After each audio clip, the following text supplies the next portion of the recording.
ভারত ও যুক্তরাষ্ট্রের মধ্যে নতুন এক বাণিজ্য সমঝোতা নিয়ে বড় দাবি করেছেন মার্কিন প্রেসিডেন্ট ডোনাল্ড ট্রাম্প।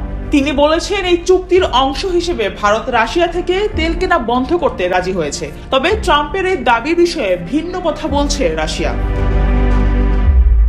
ক্রেমলিন জানিয়েছে রাশিয়া থেকে তেল কেনা বন্ধ করার বিষয়ে ভারতের পক্ষ থেকে এখনো কোনো আনুষ্ঠানিক বার্তা তারা পায়নি।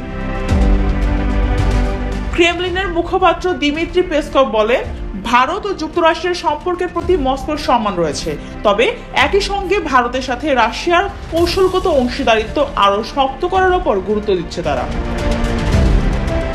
এদিকে গত সোমবার ট্রাম্প ঘোষণা দেন ভারতীয় পণ্যের ওপর যুক্তরাষ্ট্রের শুল্ক 50% থেকে কমিয়ে 18% করা হয়েছে।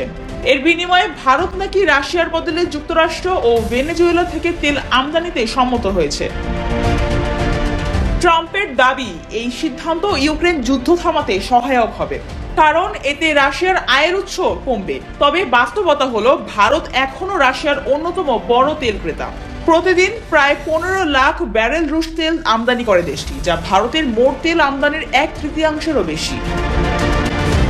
ভারত সরকার বরাবরই বলেছে জ্বালানি নিরাপত্তার জন্য রাশিয়ার সঙ্গে বাণিজ্য তাদের জন্য অত্যন্ত গুরুত্বপূর্ণ। সব মিলে ট্রাম্পের দাবির পর বিষয়টি নিয়ে এখনো স্পষ্ট অবস্থান আসেনি ভারতের পক্ষ থেকে। ফলে আন্তর্জাতিক অঙ্গনে তৈরি হয়েছে নতুন করে প্রশ্ন ও জল্পনা।